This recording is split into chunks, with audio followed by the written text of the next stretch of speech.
Ceci n'est pas un podcast ASMR. Bonjour à toutes et à tous, je suis David Frissino. Et moi, c'est Maxence Pirard. Ensemble, on est scénariste et créateur d'histoires. Et justement, après des années dans ce métier, on s'est rendu compte que l'écriture restait encore un grand mystère pour beaucoup de monde. Que vous soyez passionné de storytelling, scénariste en herbe, professionnel ou simplement curieux de savoir comment naissent les grandes histoires, il y a tellement à découvrir. L'écriture, c'est vraiment la base de tout projet, que ce soit pour le cinéma, les séries, les documentaires, les formats courts. Et pourtant, peu de gens connaissent les rouages qui se cachent derrière ces récits. C'est ce qu'on explore avec Séquence, notre podcast qui plonge au cœur de la création d'histoires. Tous les 15 jours, on reçoit des réalisateurs, des scénaristes, des producteurs, des diffuseurs pour décrypter avec eux leur parcours, leur méthodologie, leurs astuces et aussi toute la partie business étonnante de ce métier. Mais ce n'est pas juste pour les scénaristes, tout le monde peut y trouver de l'inspiration, que vous soyez auteur, créatif ou simplement fan d'histoires bien racontées. Et si vous aimez ce qu'on fait, une chose à faire, nous soutenir pour nous permettre de produire de nouvelles émissions plus régulièrement. Rendez-vous sur Patreon ou Tipeee via les liens en description. Le podcast est disponible en audio sur Spotify, Deezer, Apple Podcasts et en vidéo sur YouTube. Alors abonnez-vous, activez la cloche, mettez-nous 5 étoiles et relayez nos formats courts sur les réseaux sociaux. Merci pour votre soutien et à très bientôt pour un nouvel épisode de Séquence. À très vite. J'ai plus de 20 scénaristes sous contrat. Henri, c'est François. Je te rappelle au sujet de notre scénario. C'est ça qu'on appelle un flashback? Nous sommes au regret de devoir vous annoncer que votre manuscrit n'a pas été retenu par notre comité de lecture. On ne peut plus se payer le luxe d'investir dans des choses aussi superflues qu'un scénario. Toi, tu sais bien que je lis jamais les scénarios. Je vais lui faire une offre qu'il ne pourra pas refuser. Quand il s'agit de faire un film, les rêves ne suffisent pas. Je crée pour vivre.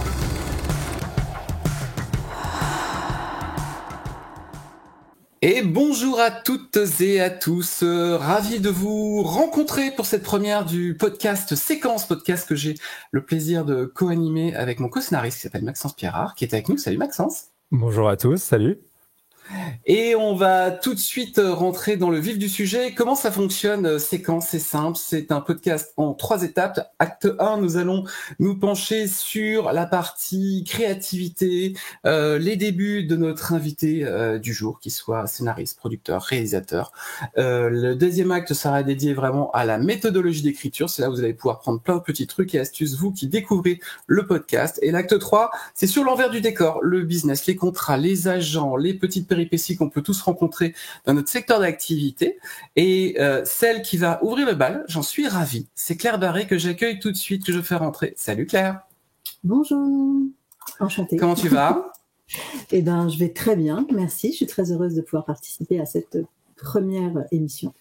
Ben ouais, écoute, c'est un vrai plaisir parce que nous, c'est vrai qu'avec Maxence, on travaille ensemble depuis quelques mois. Ça fait aussi quelques années qu'on œuvre séparément. Et puis, on s'est toujours dit dans nos discussions que ce métier était quand même souvent très obscur. Et pourtant, il y a beaucoup de gens qu'on croise dans la rue qui nous disent « j'ai envie d'écrire des histoires » ou « j'ai écrit même un roman, une chanson, un poème ». Et on se rend compte qu'il y a des codes d'écriture qui sont quasiment les mêmes. Donc, merci d'avoir accepté l'invitation, surtout que tu es aussi pluridisciplinaire, si je peux dire. Oui, je suis scénariste et je suis aussi romancière. Voilà. Tout à fait. Et je vais présenter au niveau du scénario, plutôt au cinéma. On te connaît parce que tu as coécrit Un monde plus grand, basé sur l'histoire de Corinne Sambrin. Tu as écrit Police, coécrit, je veux dire. Oui. Si je coécrit Police, Boléro qui est sorti il y a pas longtemps et Homme au bord de la crise de nerfs avec Audrey Dana. Et Maxence va revenir aussi pour préciser tes autres activités. Oui, donc tu es aussi romancière avec des romans tels que Ceci est mon sexe, Baudelaire, Le diable et moi, Frères et Pourquoi je n'ai pas écrit de film sur Sitting Bull. Donc toujours avec des thèmes variés, que ça soit sexualité ou spiritualité, tu navigues entre scénario et littérature et on a hâte d'en savoir plus. Alors, est-ce qu'on s'est trompé déjà? Est-ce que dans la présentation, on a fait une bourde? Moi, j'aime bien savoir.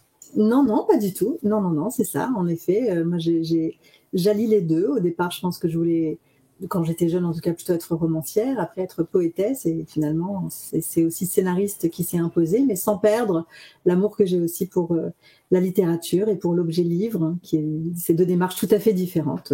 Voilà. Mais non, c'est une très belle présentation, merci. Et justement, l'écriture, elle arrive comment concrètement dans ton parcours, dans ta vie? Alors moi, l'écriture, au départ, c'est vraiment un désir d'enfant, hein, c'est-à-dire à 8 ou à 9 ans, enfin quand j'étais en CM1, j'avais une maîtresse qui était géniale. Voilà, j'habitais aux États-Unis à l'époque, elle était grecque et elle nous faisait des cours incroyables sur la mythologie. Et moi, je crois que c'est vraiment la mythologie qui a été, l'amour de la mythologie qui a été au départ lié à mon désir d'écrire. Et j'ai commencé à écrire un premier roman à cet âge-là, bon, voilà, qui était, j'imagine, illisible, mais en tout cas, c'était un grand accomplissement pour moi. Et l'écriture est toujours restée. Voilà, donc à l'adolescence, ça s'est plutôt mis sous une forme poétique. Voilà, la lecture, bien sûr, de Baudelaire, Rimbaud, Nerval, qui ont beaucoup façonné, je pense, ma manière de voir le monde et qui m'ont un peu sauvé la vie aussi à une époque où je pense les être était difficile, comme pour beaucoup, j'imagine. Et en fait, moi, le scénario est arrivé beaucoup plus tard et un peu plus par hasard, on va dire. Enfin, pas par hasard, mais c'est un concours de circonstances qui font qu'on m'a dit, tiens, enfin voilà, c'est un de mes très bons amis avec qui j'avais fait aussi du théâtre. Je suis passée par des études théâtrales avant d'en revenir à l'écriture. Et c'était très bien, c'était une très bonne école pour écrire en fait. Enfin, tout me ramenait toujours à l'écriture, mais le fait d'incarner en fait des personnages, ça m'a permis de passer un peu de l'amour des mots, un peu mystique, je dirais, de la poésie, à tout d'un coup comprendre qu'il fallait aussi le passer par son corps, par ses émotions, par sa chair. Et donc le théâtre a été une bonne école d'écriture, et puis même de comprendre un peu la musicalité des dialogues, des choses comme ça. Et c'est bien après. Moi, j'avais quand même écrit un peu pour la télévision. En fait, avec une amie, on avait fait du café-théâtre, un spectacle de café-théâtre. On avait été repérés par des producteurs. Ils nous avaient proposé de bosser pour, à l'époque, c'était les Minicums. Donc, c'était une émission jeunesse quotidienne. Ça fait avec des marionnettes, ouais. Voilà, c'est ça, qui passait sur France 3 à l'époque. Et donc, ils cherchaient un peu des nouvelles plumes. Donc, ils étaient venus, je crois qu'on était passé au point virgule. Ils nous avaient proposé de travailler. Donc, moi, j'ai été auteur aussi, comme ça, télé, avant même d'être scénariste. Et je faisais aussi plein d'autres choses. J'ai fait des spectacles de marionnettes, des choses comme ça. Et en fait, c'est un de mes amis qui s'appelle Vincent Robert et qui est scénariste lui aussi.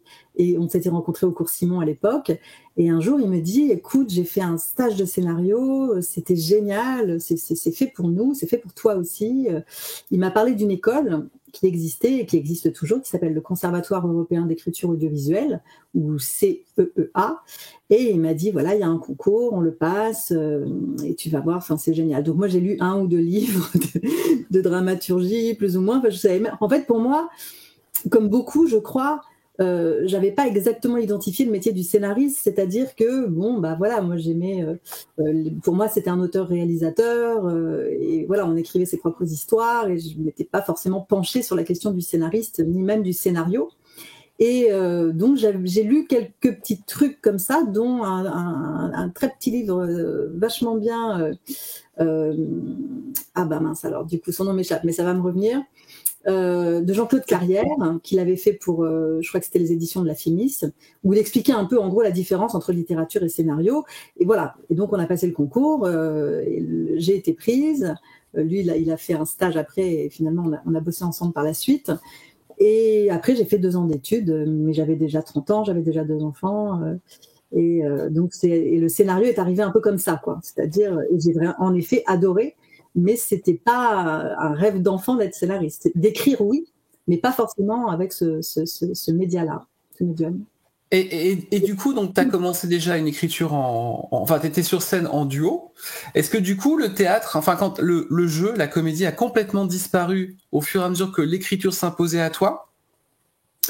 Oui, parce qu'en fait, moi, mon rêve, ça avait toujours été d'écrire. Donc, on va dire que jouer, ça a été comme une parenthèse incroyablement enrichissante, une très belle école, aussi bien de vie que artistique, émotionnelle, voilà, pour lutter aussi contre l'introversion naturelle que j'ai toujours, mais qui était encore pire à l'époque, on va dire.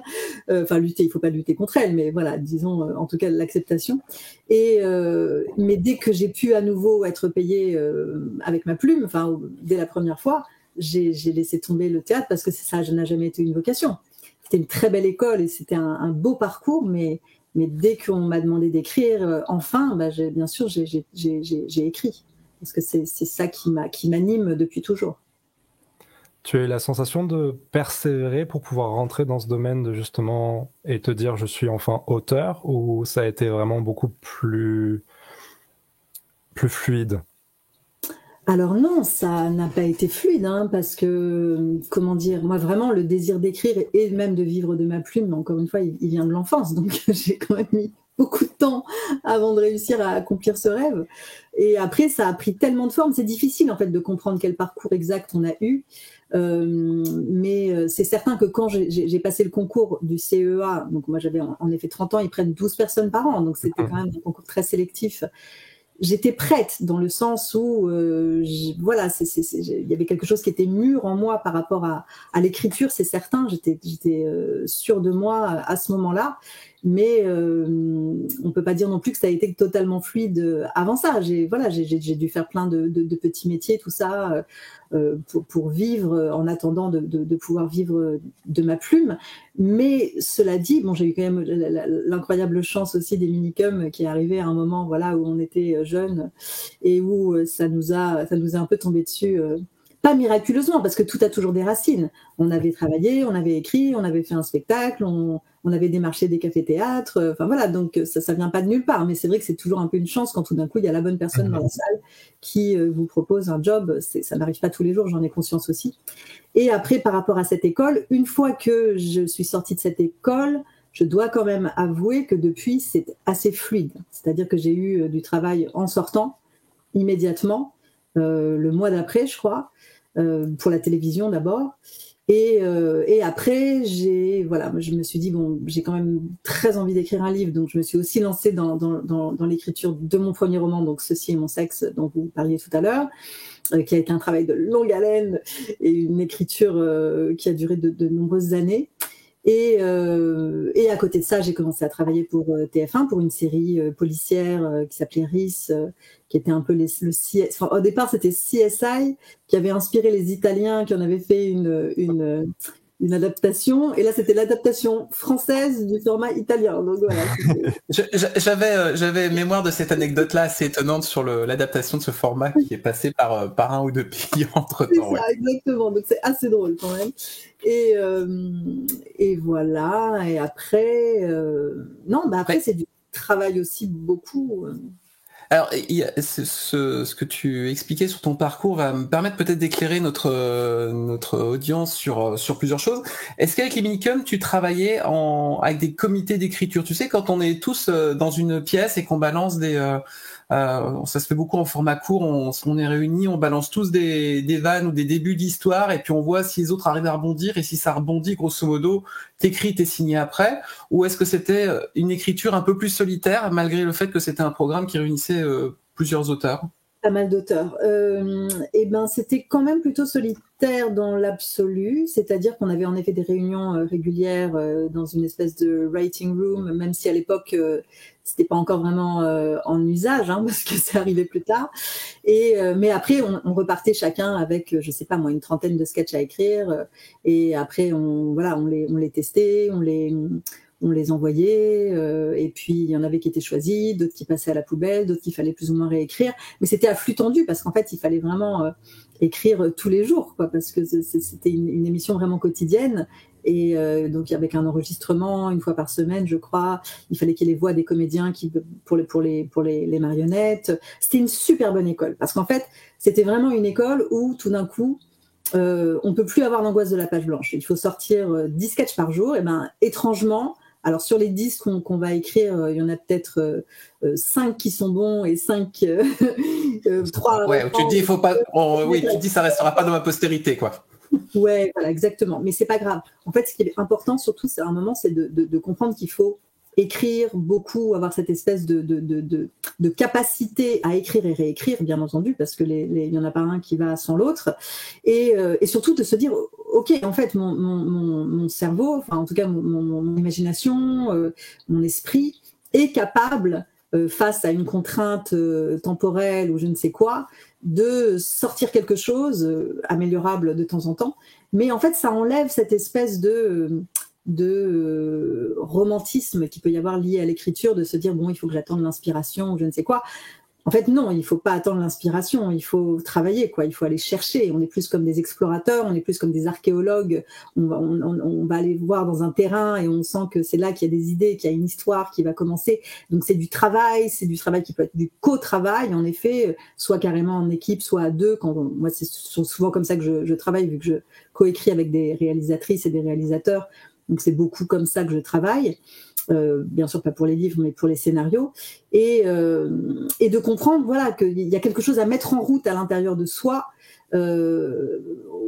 qui va se cristalliser aussi parce que tout d'un coup on se met à son bureau ou ailleurs et qu'on se dit ok donc aujourd'hui il faut que je travaille sur telle chose, il faut qu'il y ait une espèce de à la fois de rigueur et en même temps aussi d'amusement. Moi, je continue à m'amuser encore aujourd'hui et quand je perds la joie, je me dis bon bah il faut que je fasse une pause quelques jours et que je revienne avec joie sur un projet parce que sinon, je crois qu'il faut cet enthousiasme en fait. Il faut à la fois le travail, la force de travail et l'enthousiasme et le fait de mettre en œuvre ces cellules créatives pour essayer justement de façonner une histoire, de donner vie à des personnages et que tout ça raconte quelque chose, quoi. Alors, question large, mais comment tu trouves l'inspiration ? Alors la question est très large en effet, puisque ça dépend vraiment. Il l'avait dit, hein. Il a dit d'entrée de jeu, c'est une question large. Ouais. Est-ce que c'est plus par rapport à tout ce qui peut être extérieur, donc peut-être, je sais pas, des inspirations de films qu'on a pu voir, ou alors c'est plus quelque chose qui pour toi est intérieur, donc le rêve ou des sujets qui te tiennent à cœur ? Alors, encore une fois, je pense qu'il faut quand même que je sépare peut-être scénario et roman, mais peut-être qu'on parle plutôt de scénario, donc c'est ça qui vous intéresse. Pour les romans, ça vient plutôt de l'intérieur, clairement. C'est des choses qui m'habitent, qui sont à l'intérieur de moi, parfois pendant des années, qui vont mettre un temps de sédimentation et tout d'un coup où je vais accoucher de quelque chose. Et on va dire que le scénario, c'est assez différent puisque très souvent, moi, ce sont des commandes de scénario. Donc, on va me demander d'adapter un livre avec une réalisatrice ou un réalisateur, ou un réalisateur, une réalisatrice a une envie tout d'un coup d'idée ou d'univers, de sujet ou je ne sais quoi, et on va commencer à réfléchir ensemble. Et finalement, je pense que le seul scénario vraiment qui venait de moi, c'est un des premiers que j'ai écrit, qui devrait être réalisé peut-être cette année, mais donc il a mis beaucoup de temps avant de voir le jour.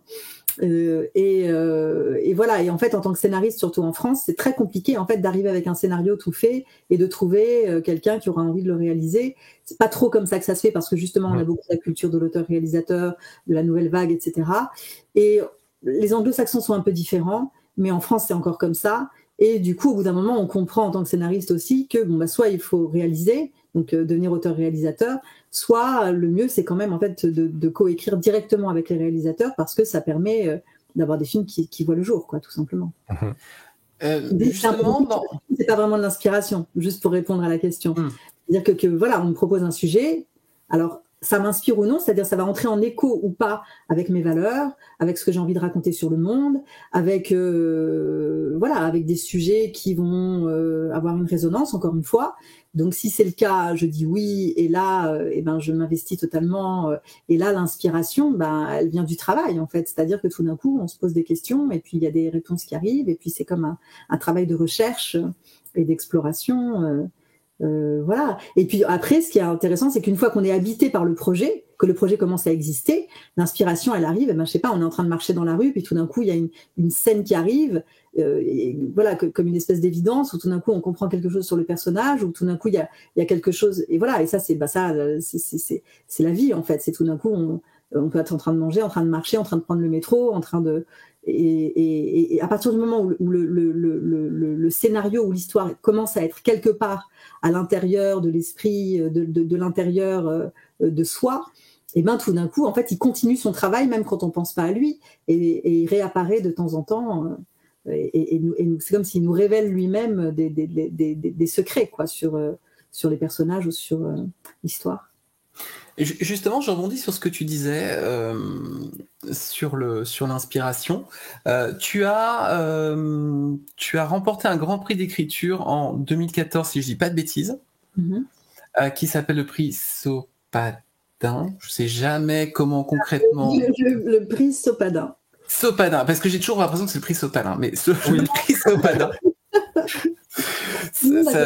Normal. Ouais. Et du coup, tu sors Grand Prix avec un scénario que tu écris entièrement? Oui, voilà. C'est celui dont je parlais tout à l'heure. Voilà. D'accord. Donc pour les gens qui nous écoutent, effectivement, donc tu gagnes ce prix en 2014 et on croise les doigts et on te dit un grand merde pour que le film voit le jour, en tout cas quasiment 10 ans après. Quasiment plus même, ouais, exactement, parce que moi j'ai dû l'écrire en 2013. J'avais eu la chance d'avoir des aides à l'écriture, du CNC, mais j'avais vraiment très envie de l'écrire toute seule dans mon coin. Sans personne, sans même producteur. J'avais envie d'aller au bout en fait d'une œuvre personnelle. Voilà, un peu comme quand j'écris un roman. En fait, je fais jamais lire quoi que ce soit avant que j'arrive à une version qui me plaît à moi. Voilà, donc ça c'était un peu l'habitude que j'avais. Et j'ai eu envie. Donc c'est un film qui est autour de la femme d'Oscar Wilde. Donc Oscar Wilde, un grand poète et dramaturge. Irlandais de la fin du 19e siècle, qui est connu entre autres pour des scandales liés à son homosexualité. Et moi, ce qui m'intéressait, c'est de prendre le point de vue de sa femme, Constance, sachant qu'ils avaient 2 enfants, et de faire un film un peu intimiste autour de cette femme où Oscar Wilde, qui est quand même un peu lui la star, ne devient quasiment qu'un personnage secondaire de son histoire à elle. Voilà, donc ça c'était vraiment le point de vue que j'avais pris. Donc j'avais lu beaucoup de livres autour d'elle, autour de lui, etc. Puis c'est un univers que je connais bien. Encore une fois, moi je viens de la poésie, de la littérature. Au départ, c'est ça mon socle d'amour des mots et des histoires. Et donc j'avais écrit, grâce entre autres au CNC qui m'avait donné une aide à l'écriture, à la réécriture, du fonds d'aide à l'innovation à l'époque.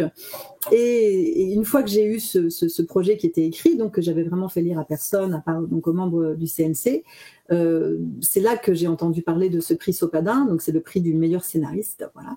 Et je crois que les règles ont un peu changé, mais à l'époque c'était comme ça. Et donc j'ai gagné mon scénario a été le lauréat. Et donc c'était très très très très agréable pour moi parce que vraiment encore une fois c'était un projet qui me tenait extrêmement à cœur. Et c'est ce projet-là et ce prix-là qui quasiment instantanément en fait, c'est ça qui a ouvert les portes du cinéma qui sinon étaient, j'imagine, tout aussi verrouillées que pour n'importe qui d'autre. Et je pense que si 3 jours avant, j'avais envoyé comme ça le scénario, mais sans avoir le prix, je ne sais pas s'il aurait été lu. Peut-être que oui, parce que je pense que c'était quand même un bon scénario. Mais voilà, et c'est vrai que c'est ça qui tout d'un coup fait que, mon agent actuel a lu le scénario, m'a fait rencontrer, l'avait fait lire à Anne Fontaine, avec laquelle je travaille très souvent depuis. Et donc, c'est vraiment le scénario, c'est vraiment, donc, encore une fois, on parle toujours de cette chance qui peut nous arriver, et en même temps, la chance ne vient jamais de nulle part. Pendant 1 an, j'ai travaillé toute seule dans mon coin sur ce scénario, et voilà, et après, quand il a été mis en lumière, c'était magnifique, et c'est toujours une chance, en fait, quand tout d'un coup, il y a une reconnaissance. Mais la reconnaissance vient aussi quand même beaucoup du travail. Et ça, c'est important d'en avoir conscience. C'est-à-dire que finalement, le fait que le film soit pas fait tout de suite, ce prix-là, il a quand même été déclencheur de beaucoup de choses. Parce que c'est vrai qu'on le voit, il y a le prix Sopadin, je crois qu'il y a la fondation... il y a d'autres prix qui existent. Oui. Et souvent, les scénarios qui sont primés, moi, c'était une observation que je me faisais, je les voyais pas souvent arriver en salle, tu vois, dans les 3-4 ans qui suivaient. Alors, pour Sopadin, moi, je suis une exception. Très souvent, ils sont en salle 2 ou 3 ans après. D'accord. Donc, l'univers est en train de rectifier son erreur. Tu irais en salle. Voilà. Mais après, moi, c'était compliqué parce qu'en fait, donc moi, française, j'écris un scénario sur quand même une icône anglo-saxonne. Donc au départ, voilà, l'idée c'était quand même, on l'a adapté en anglais pour essayer d'avoir une version. Et après, voilà, il y a eu plusieurs réalisateurs pressentis. Et à chaque fois, en fait, c'est plutôt un peu moi qui ai dit non parce que voilà, c'est un projet qui me tenait à cœur et en fait, je voulais bien le donner à l'adoption, mais uniquement, entre les mains de quelqu'un où je savais qu'il en fait quelque chose encore mieux que ce que j'avais en tête. Donc là, on a trouvé vraiment la bonne personne. C'est une femme qui est, elle est pas ni anglaise ni irlandaise, mais elle est en tout cas de culture anglo-saxonne. Et je ne peux pas vraiment en parler parce que c'est comme vous savez toujours, quand c'est compliqué. Mais normalement, c'est elle qui va le réaliser et c'est une très bonne nouvelle parce que c'est la personne idéale, à mon sens. Je précise aussi pour les gens qui nous écoutent, c'est en général on n'en parle pas par superstition, aussi parce que parfois dans nos contrats c'est mentionné qu'il faut mieux éviter d'en parler, et juste en fait on n'en parle jamais pour éviter que quelqu'un dise ah tiens ça me fait penser à telle idée que quelqu'un d'autre m'a parlé, des fois qui n'a rien à voir, mais juste c'est pas si c'est comme ça que ça fonctionne. Moi, c'est un peu par superstition parce que ça fait tellement d'années que le projet, comme un phénix, meurt, renaît, que je me dis que bon, tant qu'il n'est pas fait, il n'est pas fait. Le jour où il sera fait, je serai très heureuse. Mais ça sert à rien d'annoncer quelque chose tant que c'est pas un peu plus solide. Mais bon, voilà, en tout cas, il y a bon espoir. La question qui me vient en tête là tout de suite, c'est notamment parce que je sais que tu es chamane. Tu as aussi écrit justement des films sur le sujet. Comment cette pratique vient et s'amène justement dans ton écriture? Est-ce qu'il y a un impact différent? Oui. Quelle est cette pratique? Alors oui, alors je suis chamane, c'est toujours un bien grand mot à dire, hein, mais en tout cas j'ai eu, on va dire, un appel chamanique très fort il y a 10 ans maintenant, à peu près la même année. En 2014, j'ai eu cette espèce d'apparition, j'ai mon premier roman qui est sorti et j'ai eu le prix Sopadin, donc c'est une année charnière pour mes 40 ans où toute ma vie a été redéfinie. Et donc suite à cette apparition, j'ai été voir une chamane, elle m'a joué du tambour, voilà, elle m'a diagnostiqué avec en tout cas la potentialité de cette appel chamanique que moi j'ai mis beaucoup de temps à accepter et voilà, mais je me suis quand même formée, je joue du tambour. En effet, c'est vraiment quelque chose qui maintenant aujourd'hui a complètement investi ma vie. Par rapport à l'écriture, bizarrement ou non, je pense que mon inspiration était déjà chamanique, mais je ne savais pas mettre un mot dessus. C'est-à-dire que quand j'étais jeune, je marchais dans la rue et j'avais des poèmes qui me descendaient dans l'oreille. C'était comme des espèces de révélations. Je les notais, je ne savais pas d'où ça venait. Enfin voilà, j'étais dans un état de toute façon il y avait peu de frontières entre moi et d'autres mondes. Mais bon, voilà, je ne savais pas l'identifier. Et là, aujourd'hui, j'essaye de faire des films qui ont du sens. C'est-à-dire que pour moi, qu'est-ce que ça veut dire aussi le chamanisme? Alors en tout cas, moi ce que j'utilise, c'est plus la pratique du tambour chamanique, et donc en effet d'être capable d'entrer dans des états modifiés, amplifiés de conscience, qui sont tout à fait passionnants. Je vais pas forcément aller chercher mon tambour quand je suis bloquée sur une histoire. Voilà, pour moi, c'est quand même deux domaines différents. Mais ce que ça a changé, c'est qu'en tout cas, j'essaye de faire des films qui sont humanistes, qui ont du sens, qui aident. Moi, j'aime bien les appeler un peu les films médecine, quoi, les films qui peuvent tout à fait visiter l'ombre, mais qui vont toujours nous emmener plutôt vers la lumière et ne pas nous abandonner dans l'ombre si possible. C'est rare que je fasse des choses qui soient cyniques, par exemple, alors que c'est des choses que je pouvais aimer étant jeune, par exemple, mais voilà. Donc voilà, moi c'est ça que ça a ouvert en tout cas dans ma vie, c'est de me dire, ok, en effet, quand on prend la plume, ça a du sens, c'est puissant, ça va aller toucher les gens, ça va semer des graines à l'intérieur des personnes, que ce soit des lecteurs, que ce soit des spectateurs. Donc quelles graines on a envie de semer en fait, et donc quelles histoires on a envie de raconter. Et moi c'est en ça que je lirais le chamanisme aussi et l'écriture, c'est que finalement c'est à chaque fois c'est des états modifiés de conscience, hein. Pour écrire quelque part il faut être complètement canal des idées, des choses qui arrivent. Et en même temps, voilà, moi ma vie est compartimentée, c'est-à-dire la journée j'écris et le soir ça peut m'arriver de recevoir des gens pour le tambour, mais c'est comme si j'avais deux vies en parallèle, au moins. Et d'ailleurs pour les gens qui nous écoutent, dans Séquence, on va décortiquer, en tout cas on va utiliser une des œuvres que tu as écrites pour pouvoir justement illustrer tes méthodes d'écriture et écouter ce qui vous paraît peut-être un peu étonnant par rapport au chamanisme. Vous allez le comprendre beaucoup mieux puisque le scénario que tu as choisi, Claire, celui de Un monde plus grand, qui est un film qui est interprété par Cécile de France, parle typiquement justement de ça, puisque c'est l'histoire de Corinne Sombrin, qui est une Française qui s'est découverte un appel très très fort en allant en Mongolie, mais on en reparlera un petit peu après. Mais en tout cas, voilà, ça va pouvoir vous illustrer un petit peu tout ça. Et je sais, Claire, qu'on partage aussi, et Maxence aussi, un intérêt pour ces savoirs ancestraux, pour ces choses un peu plus subtiles. Donc le chamanisme, ça nous, en tout cas, voilà, ça me parle. Mais ça me parle bien, ouais, on est d'accord. Par contre, moi j'ai une question, parce que quand tu abordes ces questions-là, comment tes interlocuteurs dans l'univers du scénario, de la production audiovisuelle, accueillent ça? parce que c'est pas commun. Après, quand tu creuses, ils ont tous eu des expériences un peu étranges qui te confessent en général autour d'un verre ou après une journée de tournage. Je disais ouais, tu sais, moi aussi il y a des choses un peu bizarres parfois. Mais comment de prime abord tu te présentes avec cet atout en plus? Alors, comment dire? C'est-à-dire que donc avec Un monde plus grand et Fabienne Berthaud, bien sûr, le sujet était tout de suite sur le tapis, puisque moi c'est pour ça que une des productrices, Christine Paluel, avait pensé à moi, c'est parce qu'elle connaissait mon histoire, donc elle se disait que j'étais sans doute la scénariste rêvée pour ce projet, vu mon parcours. Donc là, la question s'est pas posée. Avec une réalisatrice comme Anne Fontaine, on n'en a jamais vraiment parlé. On l'a évoqué peut-être une ou deux fois, mais en même temps, quand on se voit, on travaille. C'est-à-dire que je lui raconte pas ma vie, elle me raconte pas la sienne. On n'est pas là pour ça. Elle sait que je suis un peu spéciale. Elle sait tout ça. Et voilà. Et dans nos discussions, bien entendu, on peut parler de plein de sujets tout à fait intimes, pourquoi pas. Mais après, voilà, c'est des relations de travail. Donc on est, quand on arrive, on est un peu des machines de guerre. On arrive, tac, on se dit bonjour, ça va, et clac, le personnage, les scènes, et voilà. Et on travaille.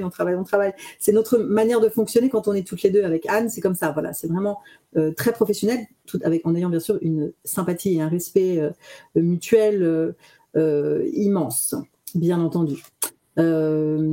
Après, avec mon amie Audrey Dana, avec qui on a écrit Homme au bord de la crise de nerfs, qui est une comédie tout à fait savoureuse, voilà, sur des hommes qui essayent d'aller mieux, on va dire. Donc on parle beaucoup du féminin blessé et moins du masculin blessé. Donc on trouvait intéressant d'aller dans ce genre de sujet-là. Et elle, en fait, on lui avait dit, c'est-à-dire que quelqu'un même lui avait dit oula, t'es sûr que tu veux travailler avec elle? Elle a vu un Indien mort, elle est un peu bizarre. On comprend, il faut lire le livre sur Sitting Bull que tu as écrit, oui. C'est ça, de film sur Sitting Bull. Et alors, au lieu d'être effrayée, comme aurait pu l'être éventuellement une autre réalisatrice, Audrey Dana, donc, a eu encore plus envie de me rencontrer. Et donc, dès la première fois où on s'est vu, elle m'a dit « Ah, mais voilà, moi j'ai eu une révélation spirituelle grâce à un arbre. Et moi, je lui ai raconté mon histoire, je lui ai joué du tambour. Et voilà, donc elle, je lui ai carrément joué du tambour, elle a voyagé.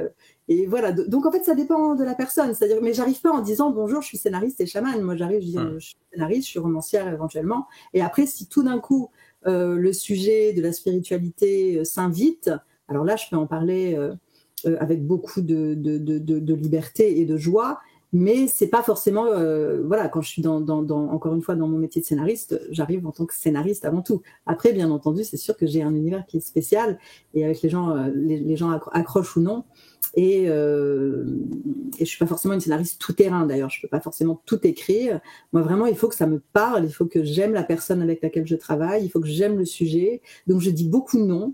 Et quand je dis oui, c'est des vrais oui. Eh ben écoute, je pense que c'est une transition toute trouvée pour passer à l'acte 2, à moins que Maxence t'aies peut-être une dernière question ou on passe à la suite. Ça aurait été un petit peu d'ajouter sur le côté collaboratif parce que du coup, de ce que je comprends, j'ai l'impression que tu as tendance à plus être à écrire seul lorsqu'il s'agit de romans et plus en collaboration en tant que scénariste. Est-ce que pour toi, ça semble être correct ou justement... Parfois, tu t'imagines un peu plus travailler à deux en tant que romancière ou seule en tant que scénariste? Alors, travailler à deux en tant que romancière, pas du tout. Parce que justement, moi, je trouve que c'est un endroit agréable d'être dans son univers et de pouvoir aller chercher ses propres histoires. Moi, c'est tout à fait ce que je recherche et c'est un bel équilibre, je trouve, justement, entre ce côté très solitaire de l'écriture romanesque ou livresque, et tout d'un coup le plaisir d'aller travailler avec quelqu'un, c'est très agréable. Moi, j'adore aussi coécrire parce que ça dure des mois et puis on partage des choses, des émotions qui sont très puissantes. Et donc non, moi j'ai pas du tout envie de coécrire mes livres dans l'absolu. Et après, écrire d'autres scénarios seuls, oui. Là, il y avait celui sur la femme d'Oscar Wilde, j'ai beaucoup aimé l'écrire seul. Et là, j'ai travaillé sur l'adaptation de Pourquoi j'ai pas écrit de film sur Sitting Bull, et ça, je l'ai fait toute seule, parce que bien sûr, mais avec l'idée peut-être de le réaliser, je ne sais quand, je ne sais comment. Voilà, donc pour moi, ça devient intéressant en fait d'écrire des scénarios, si c'est pourquoi pas en réaliser certains. Sinon, en fait, c'est tout aussi bien de les coécrire directement. C'est un vrai plaisir humain, artistique. On apprend beaucoup aussi en travaillant avec des gens, et surtout en travaillant avec des réalisateurs, surtout quand ils sont quand ils ont des visions, quoi. Et moi, j'adore être là dans la pièce, d'essayer de capter les choses, et après tout d'un coup de faire des propositions en repartant de discussions qu'on a pu avoir, en faisant le tri aussi parfois avec les 1000 idées qu'il y a eu pendant la réunion, et en fait de se dire ok, en fait les 10 qui sont intéressantes, c'est ça, et de tisser quelque chose avec ça, de le reproposer, et après on se refait des allers-retours. C'est très enthousiasmant en fait. Et justement, ça casse avec la solitude de l'auteur qu'on peut avoir, que moi j'aime bien aussi, j'adore la solitude, mais j'aime les deux. Et donc, en fait, je trouve que le métier de scénariste est plus sociable d'une certaine manière, même si ça reste du sociable introverti, c'est-à-dire c'est un tête-à-tête, quoi. On est pas 15 dans la pièce, et moi, ça me va très bien. Moi, j'aime bien 2 ou 3. Là, ça va, là, c'est idéal, vous voyez. Bon, écoute, on va rentrer de plein pied dans l'acte 2 du podcast, vraiment basé sur la méthodologie. Alors, j'ai juste rappelé en intro les films de long métrage donc, que tu as écrits, que ça soit Un monde plus grand, Police, Homme au bord de la crise de nerfs et Boléro. Donc, alors, on va t'interroger sur une méthode globale d'écriture, donc tu peux effectivement aussi illustrer avec ces quatre configurations d'écriture différentes. La question, c'est... Alors, on écrit en 3 actes, en 5 actes, on fait le parcours du héros. Quelle est la première méthode qui te vient quand tu la première structuration de ton récit, en fait, tu te la poses comment? Alors, j'ai pas forcément tout de suite une structure qui vient en place. C'est-à-dire que au départ, il y a déjà l'histoire, son grand mouvement, son propos, d'où on part et où est-ce qu'on a envie d'arriver. Déjà, on va dire, c'est la première argile, déjà, c'est ça, quoi. Et je commence pas par la structure, hein. Je commence pas en me disant, alors, tac, tac, tac, même si la structure est très importante. Et après, moi, au niveau structuration, alors, dans Police, c'était peut-être le projet, donc Police d'Anne Fontaine, hein. C'était une adaptation d'un roman de Hugo Boris, et en fait très vite s'est posé la question de la structure, puisqu'avec Anne, je crois que c'est Anne qui avait ce désir-là, elle voulait vraiment que tout le premier acte soit traité 3 fois de 3 points de vue différents, du point de vue des 3 flics en fait, qui vont se retrouver dans la voiture pendant après tout le cœur du récit. On est comme dans on est dans un lieu unique très clos pendant un long temps.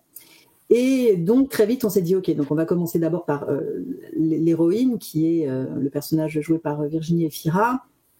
Et après, on reprend un peu cette matinée jusqu'au moment où ils décident tous de se retrouver dans cette voiture pour, l'idée étant de raccompagner un clandestin dans son pays, enfin de le ramener à la police des frontières.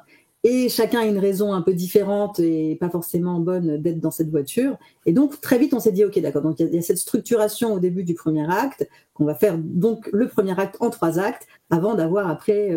le long parcours dans la voiture qui lui-même va être séparé en grands mouvements, c'est-à-dire elle, ses hésitations, la manière qu'elle va avoir d'essayer de convaincre les autres. Donc c'est vrai que la dramaturgie s'est imposée assez rapidement dans ce projet-là. Sinon, moi, naturellement, j'aurais tendance, un peu comme dans un 52 minutes, à construire plutôt en 4 actes, c'est-à-dire un premier acte, une première partie d'acte 2, deuxième partie d'acte 2 et un acte 3, mais en fait ça fait 4 en tout, parce que l'acte 2 au minimum doit être coupé en 2 pour avoir quand même une espèce de rythmique au niveau des événements dramatiques essentiels du récit. Et après la dramaturgie, elle vient aussi assez naturellement au bout d'un moment, parce qu'on voilà, moi je dirais plutôt 4. Mais ça peut changer. Voilà, ça dépend ça dépend de la nature aussi de l'histoire. On s'adapte toujours aussi un peu à l'histoire, quoi. C'est-à-dire que dans un monde plus grand, on est dans quelque chose d'un peu plus comme une quête initiatique, de spirituelle aussi, et puis émotionnelle beaucoup. Et là, on va dire que naturellement, ça s'est divisé en plusieurs parties parce qu'il y a une partie en France, une partie en Mongolie, une partie en France, une partie en Mongolie. Donc voilà, donc il y avait en fait, là pour le coup, les grands mouvements et les grands chapitres, on peut appeler ça des chapitres aussi, hein, des actes, des chapitres, c'est comme vous voulez, c'est comme des mouvements d'opéra ou autre chose. Et là, naturellement, on se disait, ok, donc on va créer une dramaturgie à l'intérieur du premier mouvement parisien, une autre dramaturgie en Mongolie, à nouveau on retravaille la dramaturgie, etc. Donc en fait c'est toujours microcosme et macrocosme, c'est-à-dire que d'un côté vous avez la scène qui quelque part est structurée avec un début, un milieu, une fin, et vous avez une suite de scènes qui va être comme voilà une petite partie un peu plus grande qui aura un début, un milieu, une fin, alors qu'il y a plusieurs scènes. L'acte qui va être une suite de scènes, et après tous les actes qui vont être en fait voilà, et à chaque fois à l'intérieur il y a une construction en fait à l'intérieur de chaque morceau, et il y a une construction globale, et ça se trouve au fur et à mesure aussi voilà. Après on n'est pas forcément dans des formats. Le cinéma, c'est pas exactement comme à la télévision. À la télévision, la structure, elle est très mathématique, hein, parce que ça vient vraiment des publicités. Aux États-Unis, où toutes les 10 minutes il y avait des pubs, donc pour être sûr que les gens ne zappent pas, toutes les fins de 10 minutes, il fallait faire un gros cliffhanger pour être sûr que les gens continuent à regarder la suite du programme. Et donc petit à petit, les spectateurs se sont habitués aussi à voir des programmes, toutes les 10 minutes, il y avait des cliffhangers, enfin des suspens, on va dire, émotionnels ou autres, ou d'action. Voilà, donc ça c'est vraiment, la télévision force à cette espèce d'efficacité narrative, donc c'est intéressant. Et donc moi j'ai appris aussi comme ça. Et après, ce qui est agréable dans le cinéma, c'est qu'on a quand même une liberté un peu plus grande, que ce soit au niveau des thèmes, au niveau de la dramaturgie, au niveau du ton, au niveau de beaucoup de choses. Et donc j'espère que ça restera. Après avoir regardé justement tes longs métrages, la conclusion que j'ai un peu fait moi-même, ça a été de voir que c'était souvent des films qui avaient vraiment un accès sur le personnage, plus que des films qui sont high-tech et qui justement ont ce côté high concept. Pour toi, quelle est l'importance justement de donner vie à ces personnages, mais aussi notamment par rapport au dialogue? Quelle est l'importance du dialogue pour donner vie à ces personnages de la manière dont tu le fais? Alors moi, c'est vrai que très sincèrement, je préfère ce qu'on appelle character-driven à plot-driven. Voilà, c'est-à-dire qu'il y a vraiment il y a une très belle phrase qui dit un scénario, c'est de la poésie au cœur de la géométrie. Donc, je sais plus qui l'a dit ni où je l'ai entendu, mais je la trouve très belle. C'est vrai que moi, forcément, j'arrive plus avec un cœur de poète au départ, et la dramaturgie m'intéresse à partir du moment où elle fait remonter la poésie. Donc, pour moi, la poésie, c'est bien entendu aussi le cœur des personnages. Et c'est vrai que pour moi, voilà, les personnages, c'est eux qui sont au centre de tout. C'est eux qui m'intéressent. C'est ce qui traverse émotionnellement qui va m'intéresser. Plus que des films où il y a 1000 péripéties et ou des films un peu plus d'action ou c'est pas du tout mon univers. Moi j'aime beaucoup le cinéma quand même intimiste. Donc intime, ça veut dire au plus près des personnages, au plus près de ce qu'ils sont en train de traverser, parce que c'est l'humain qui m'intéresse avant tout. Et c'est un peu ça qui du coup m'attire quand on me propose un scénario. Personne ne viendrait me voir pour faire, je sais pas moi, Piège de cristal 12, quoi, c'est sûr. Ce serait une grave erreur de venir me chercher parce que j'écrirais autre chose, ça c'est certain. Et par rapport au dialogue, comment dire, les dialogues, moi je trouve ça passionnant, j'adore écrire des dialogues, c'est très amusant. Et les dialogues, pour moi, c'est de la musique en fait, c'est-à-dire que tout d'un coup on entend une phrase musicale. Et voilà, on sait quel mot utiliser. Enfin, moi, c'est comme ça. Moi, je les entends, les dialogues. C'est vraiment quelque chose de musical. C'est difficile d'expliquer pourquoi une phrase va être musicale ou non, parce qu'en même temps, il ne faut pas que ce soit de la poésie, il faut vraiment que ce soit de la prose, il faut vraiment que ce soit parlé. Et en même temps, il y a quand même quelque chose qui se joue à l'intérieur de l'oreille. Et voilà, il faut essayer de ne pas avoir des dialogues explicatifs, bien entendu. Et il faut essayer que comme dans la vie, on n'arrive jamais à dire exactement ce qu'on pense, on répond toujours un peu à côté, et parfois on ne dit pas juste la chose qu'on voulait dire parce qu'en fait on est timide, parce qu'en fait on ne peut pas, parce qu'en fait c'est pas le bon moment, etc. Et donc c'est plus l'empêchement qui est intéressant souvent dans les dialogues et pas l'explication, quoi. Enfin, il faut vraiment essayer de gommer toute explication, et dès qu'on est explicatif, c'est un enfer à écrire. Et après, c'est un enfer à jouer pour un comédien. D'ailleurs, il ne voudra pas le jouer. Et si jamais un comédien a quand même accepté de le jouer, ce sera un enfer pour le public, en fait. Donc, ça se passe ailleurs. D'ailleurs, c'était intéressant parce que du coup, comme on avait parlé d'un monde plus grand, je ne sais pas si c'est exactement la dernière version que j'ai retrouvée du scénario, mais du coup, j'ai revu le film. Et c'est intéressant de voir à quel point dans un scénario, on est obligé de mettre beaucoup de dialogue, malgré tout, parce que pourquoi un scénario, c'est un outil. C'est-à-dire que c'est avec ça qu'on va trouver des comédiens, qu'on va trouver des financements, qu'on va trouver... donc, il faut que les diffuseurs puissent lire et comprendre tous les enjeux, etc. Mais après, une fois que le tournage arrive, il y a plein de choses qui n'ont plus besoin, qui peuvent disparaître, quoi.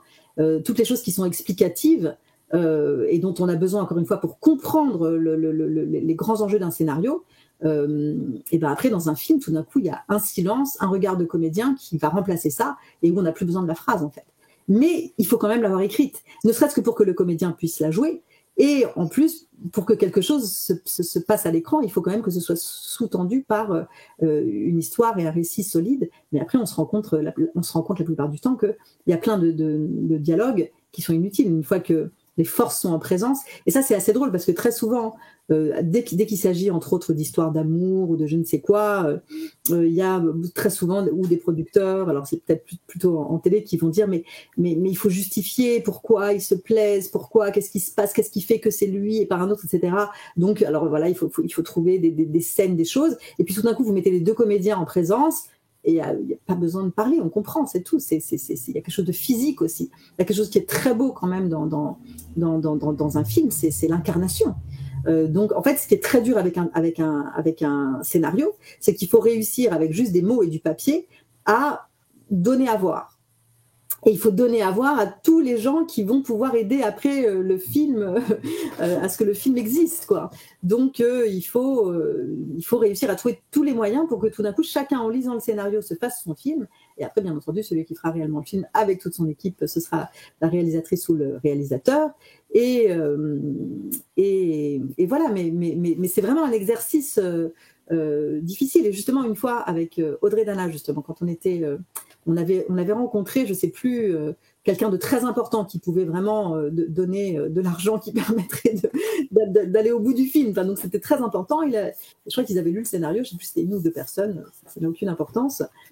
Et pendant le rendez-vous, on essayait aussi de faire comprendre comment elle travaillait, en disant, OK, là, le scénario, en fait, c'est une partition. Et on a tout mis, bien sûr, il y a tout. Il y avait les personnages, il y avait les scènes principales, il y avait bien sûr aussi des dialogues dans chaque scène, etc. Mais en même temps, ce qu'on essayait d'expliquer, c'est que sa méthode de travail à elle, en tant que comédienne aussi, en plus d'être réalisatrice, c'est beaucoup de faire improviser aussi les comédiens. Et donc, on essayait d'expliquer, voilà, donc nous, on a vraiment fait la partition, on a tout écrit, tout est verrouillé, etc. Mais elle va leur laisser cette liberté aussi. Et donc, tac. Et en fait, je pense que la personne en question s'était dit, ah, ok, d'accord, et ça l'avait plutôt convaincue de se dire, ah, très bien. Donc, en fait, c'est marrant, c'est vraiment de comprendre aussi quelles sont les spécificités de chaque réalisateur. On va dire qu'Anne Fontaine, elle va beaucoup s'appuyer sur le scénario, pour le coup, et après complètement le transcender avec sa réalisation et avec... voilà. Moi j'adore, je suis très fan de son travail, aussi bien, voilà, très, très fan. Et Fabienne Berthaud, donc avec Un monde plus grand, elle, c'est une réalisatrice très sensorielle, donc elle va essayer de gommer au maximum le scénario. Par contre, on l'a beaucoup travaillé, et c'est parce qu'on l'a travaillé que tout d'un coup aussi, il y a quelque chose qui se passe à l'écran où elle va être encore plus près des visages que même ce qu'on aurait pu imaginer. Elle est près des corps, près des visages, et avec bien sûr un cinéma aussi qui est fait pour être vu sur grand écran, hein, comme la plupart des films de cinéma quand même. Qui c'est pas la même chose, hein, c'est pas la même expérience au cinéma ou quand on les voit après sur petit écran. Et voilà. Et après, voilà, chaque travail est différent. J'ai travaillé aussi récemment avec Fabienne Godet, qui va sortir son film très bientôt, qui s'appelle Le Répondeur, qui est une comédie très drôle. Pareil, c'est aussi une adaptation.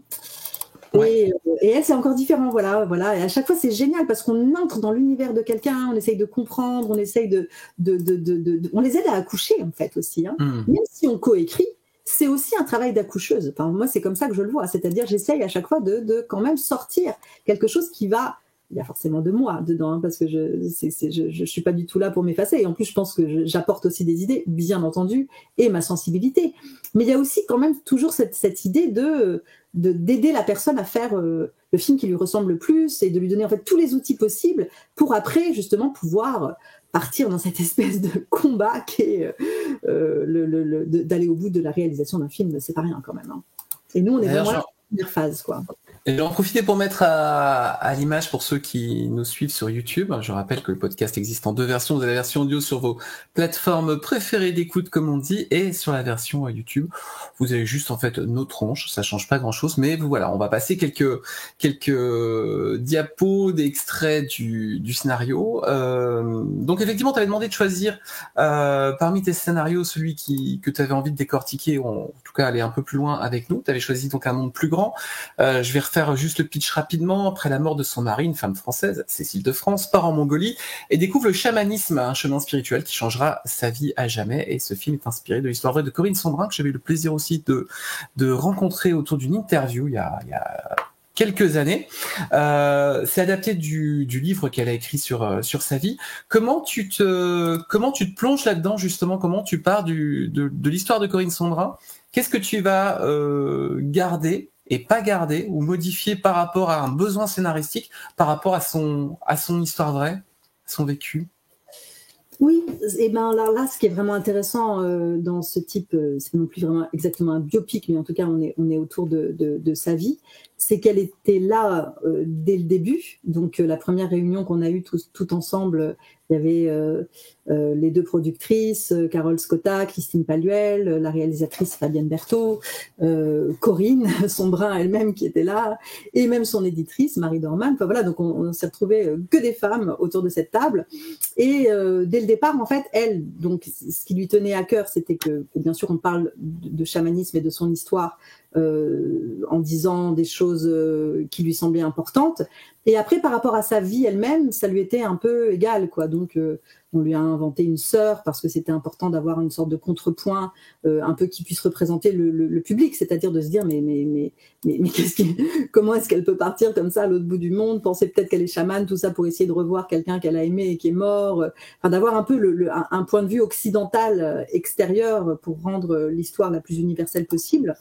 Voilà. Et après, comment ça s'est fait? Eh ben, c'est un travail avec Fabienne, c'est-à-dire que chacune, on a lu, décortiqué le livre, on a lu aussi celui d'après parce qu'il y avait des choses qu'on a plus ou moins utilisées. Et puis, on a beaucoup discuté avec Corinne. Elle nous a montré aussi des archives d'époque.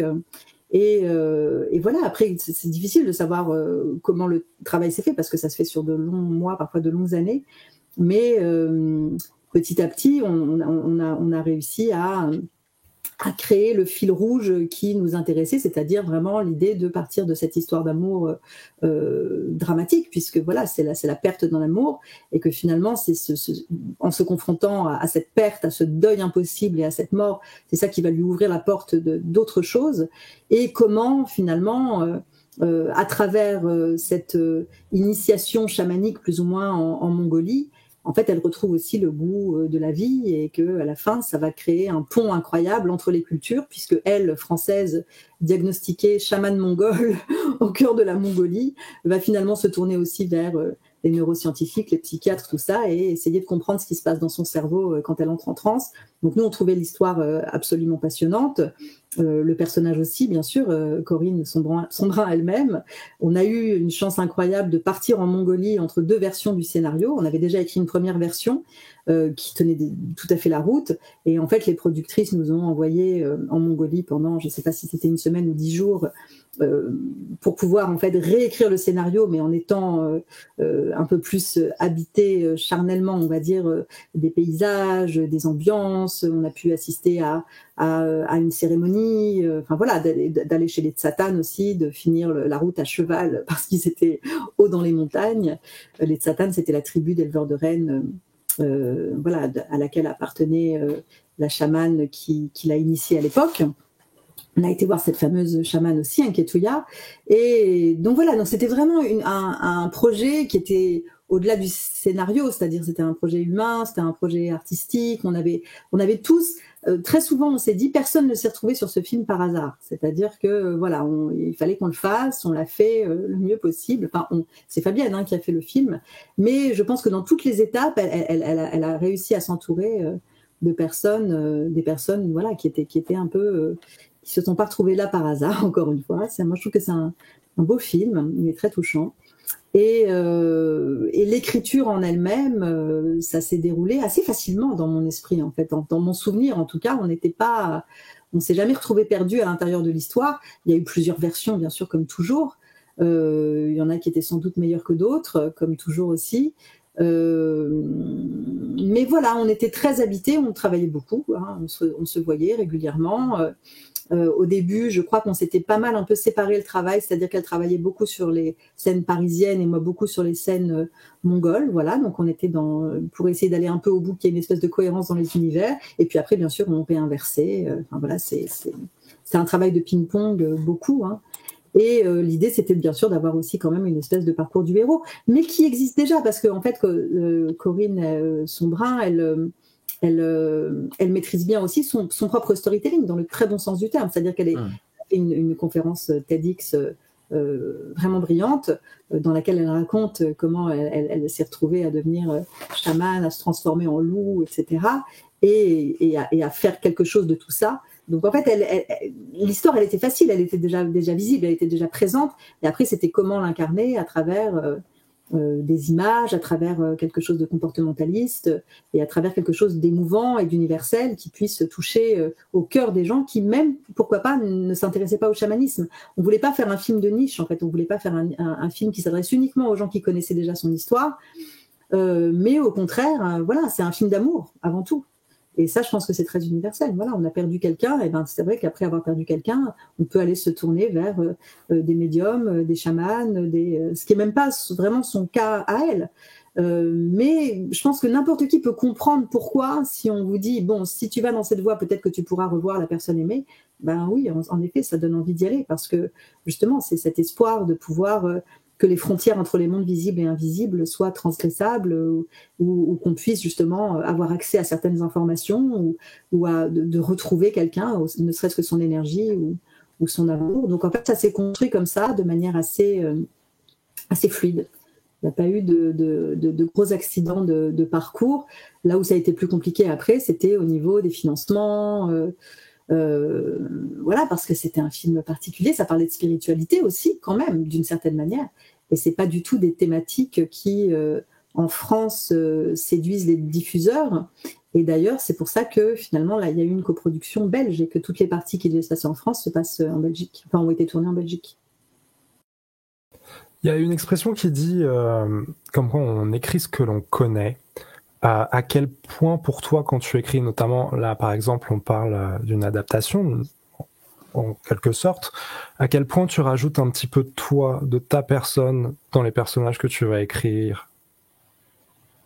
Je crois qu'on le fait, on peut pas s'empêcher de le faire, il me semble, c'est-à-dire que même au départ,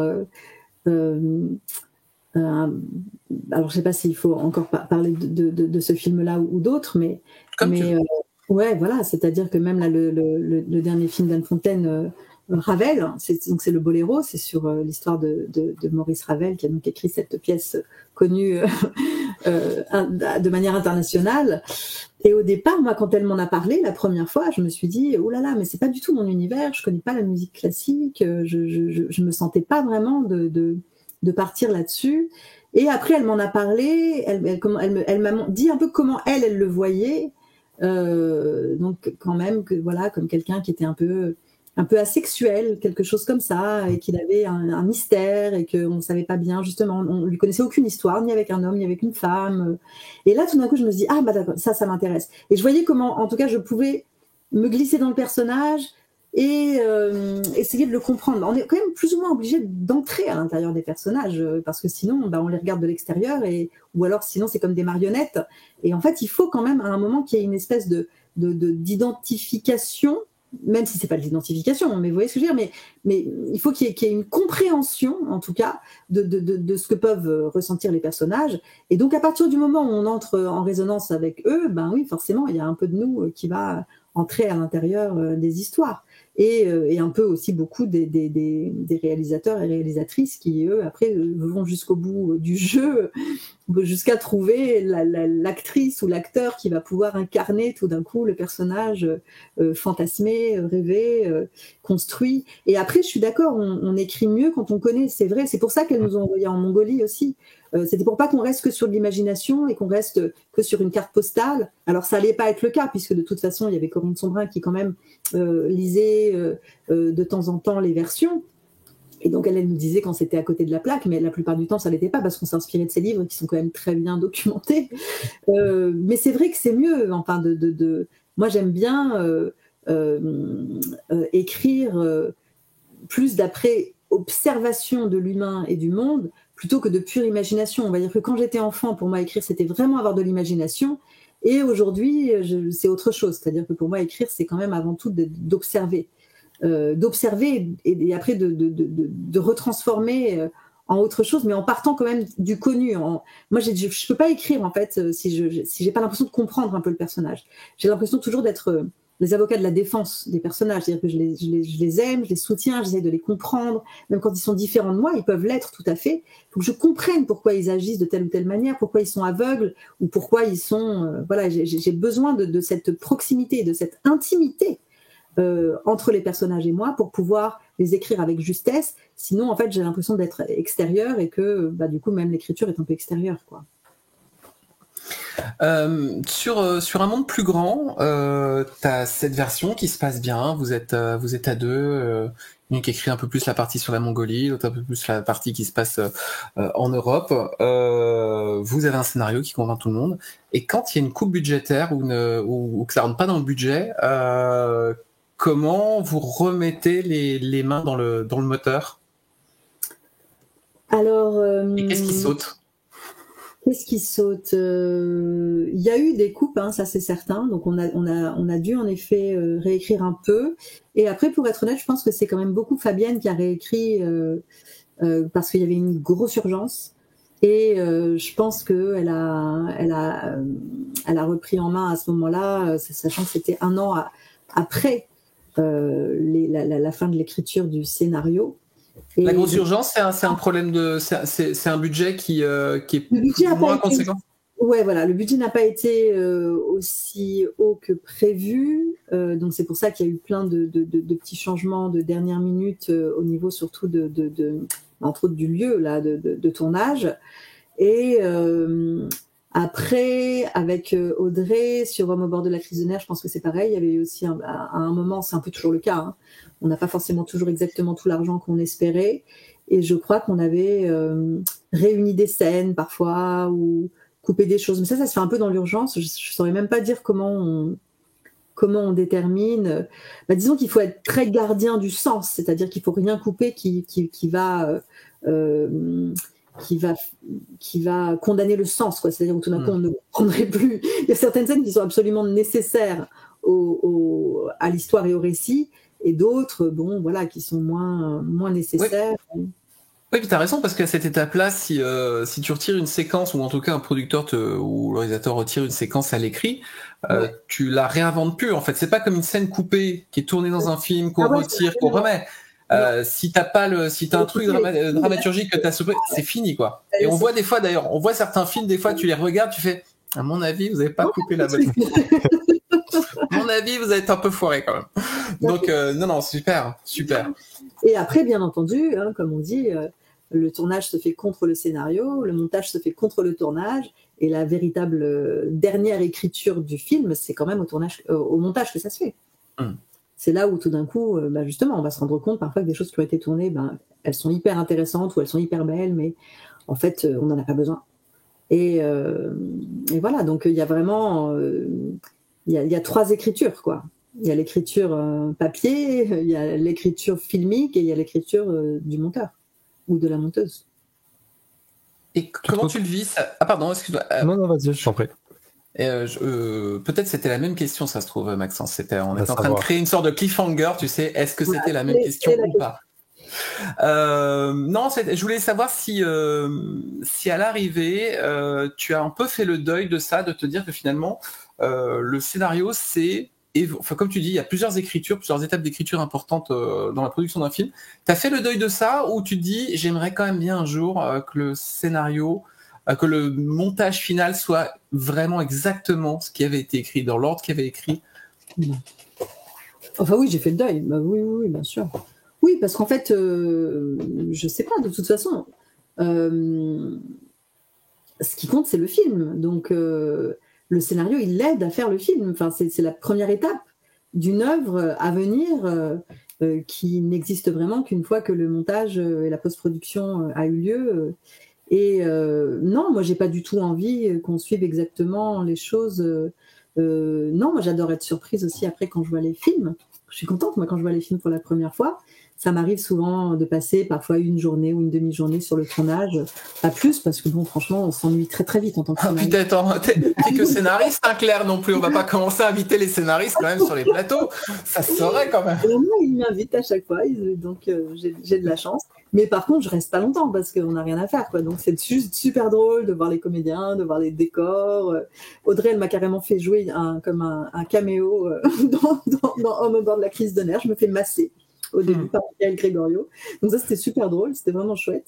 Et voilà, et après, non, moi, je suis contente de découvrir le film parce que c'est pas... Moi, je pars pas en me disant, tiens, j'écris ce film et j'adorerais le réaliser, et donc après, je suis déçue si ça ressemble pas. Non, moi, j'écris vraiment avec les réalisateurs, et donc je suis heureuse quand ils ont réussi à faire leur film. Et en plus, je travaille avec des gens que j'aime bien et qui, je trouve, ont du talent. Donc quand je vois les films, je suis pas déçue, quoi. Ils sont super. Il n'y a pas un film là dont on a parlé dont j'ai honte. Au contraire, je les trouve tous très différents, très humanistes, encore une fois. Voilà. Et quand on sort de ces films, il y a quelque chose qui vibre à l'intérieur de nous. Moi, je trouve, en tout cas, voilà, que ce soit voilà, tous ces films-là, je les trouve très beaux et ils ressemblent aussi à leur réalisatrice. Et c'est bien. Et après, moi, je vois bien quelle est ma part d'ajout à l'intérieur de ça, mais c'est bien d'être dans l'ombre aussi. C'est pas gênant en fait. C'est un métier de l'ombre, scénariste, mais c'est pas désagréable parce que du coup, on peut écrire avec plein de gens différents, on peut faire plein d'expériences différentes, et en même temps, personne ne nous connaît, donc voilà, ça n'a pas non plus un impact énorme. Et en même temps, quand ça se sait aussi, donc c'est vrai que moi, je suis quand même très appelée, donc ça veut dire que mon travail doit plaire. Donc j'ai cette chance-là aujourd'hui. Et encore une fois, comme je suis aussi romancière, quand j'ai quelque chose de très personnel à dire, j'écris un livre. Voilà, donc après, j'ai pas la frustration de me dire « Ah, voilà, il a coupé cette scène ». Non, c'est pas grave, ça n'a aucune importance, c'est son film. Et moi, j'ai mes livres de la même manière, en fait. Donc, c'est vraiment des collaborations fructueuses. Je sais pas, ma question avait été répondue du coup dans ta réponse pour le coup. Parce que ce que je me demandais, c'était en fait à quelle fréquence tu vas être sur le tournage justement pour potentiellement réécrire des scènes ou être en tant que scénariste plutôt dans l'urgence pour réparer des choses qui doivent être réparées sur le moment. Non, en général, on essaye quand même de faire des scénarios qui sont suffisamment solides pour pas qu'il y ait déjà ce besoin-là le jour du tournage. Et non, moi vraiment, je viens en touriste, quoi. Je viens pour regarder. Et je viens en général, c'est ça, une fois, et puis après je viens chez moi, je suis contente. Et après, voilà, je suis super contente et tout excitée le jour où je le vois pour la première fois sur grand écran. Et c'est toujours un moment très émouvant et très, très chouette, quoi. Moi, j'aime bien. Sur ta méthodologie d'écriture, t'es plutôt à coller des post-it partout autour de toi? Est-ce que t'es à fond, tout est sur mon ordinateur? Est-ce que t'as des notes dans ton iPad dans tous les sens ou alors est-ce que t'as un logiciel sur lequel t'as tout mis, ton truc que t'as développé toi-même? Ça se passe comment, la phase vraiment, je dirais, de structuration concrète à chaque fois que tu reviens de tes séances de travail avec les co-scénaristes? Je dirais que ça dépend. J'ai vraiment pas du tout une méthode unique. j'aime bien les post-it de temps en temps. Alors pas avec Anne Fontaine. Elle, si j'arrivais avec des post-it, elle me regarderait vraiment comme si je viens d'une autre planète. Donc ça non. Mais on l'a fait pas mal avec Audrey, parce qu'en plus c'était pour un autre projet, cela dit. Mais bon bref, on a pas mal bossé avec les post-it. Moi, quand je suis toute seule avec les projets que je dois écrire, c'est-à-dire que ce soit mon projet sur la femme d'Oscar Wilde ou même là mon dernier projet en date que j'ai écrit seule, je reviens au post-it beaucoup parce que j'aime bien. Et sinon, au niveau des notes, en fait, moi, quand je travaille, j'essaye de prendre des notes directement à l'ordinateur, sinon je les prends à la main. Et puis après, voilà, je remets tout en page et en ordre, parce que c'est aussi un travail de repartir des notes et de rédiger. En fait, déjà, ça, c'est un travail de réflexion déjà on choisit et déjà on choisit en fait, ne serait-ce que de choisir ce qu'on garde et ce qu'on met en lumière, c'est un vrai travail. Et après, au niveau logiciel, moi j'écris avec Final Draft. Ouais. Une fois qu'on a commencé, c'est impossible de revenir en arrière parce que c'est tellement pratique. Voilà, on écrit L et puis hop, ça met le nom du personnage. Enfin voilà, c'est génial. Une fois qu'on sait l'utiliser, on ne peut plus écrire. Enfin moi, je peux plus écrire un scénario en Word, quoi. Mais voilà. Mais sinon, non, j'ai pas vraiment de méthode. C'est-à-dire que moi, j'adore me suivre aussi un peu l'inspiration du moment. Donc tout d'un coup, on va travailler d'une certaine manière, après on va travailler différemment, après on va. Voilà, moi j'aime pas du tout m'ennuyer, j'aime pas du tout la routine, même si j'ai besoin d'avoir une routine d'écriture. Donc j'ai pas une méthode, quoi. Je peux en avoir 15 et ça dépend des gens avec qui je travaille. Je m'adapte aussi, hein.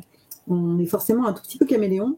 Caméléon sans l'être, mais d'être capable aussi de comprendre comment la personne en face fonctionne et travaille et de pouvoir en extraire à chaque fois la substantifique moelle pour essayer de faire un travail créatif à deux. Et voilà, et après, c'est vraiment voilà. Et les post-it, moi, je trouve ça bien dans l'absolu et hyper intéressant. Mais c'est plus quand je suis seule, les post-it. Et je l'utilise aussi bizarrement. Parfois, j'en ai eu besoin pour mes livres, les post-it. Quand j'étais à un moment... voilà, dans un roman de je ne sais combien, avec je ne sais combien de personnages, tout ça, et j'ai eu besoin vraiment de revenir. Très souvent, je reviens au squelette, ça c'est certain. Quelle que soit la forme, que ce soit avec des post-it ou que ce soit simplement avec des documents qu'après je vais imprimer, etc. De revenir au squelette à un moment, une fois qu'on est un peu charmé par la rédaction, de revenir un peu à l'os, ça peut être très utile, surtout quand on est un peu perdu à un moment, quand on est aux 3/4 de l'histoire et qu'on ne sait plus bien où on va, où on est, ce qui peut arriver, mais bon, c'est quand même rare. Et revenir au squelette, souvent, c'est ça qui aide à débloquer.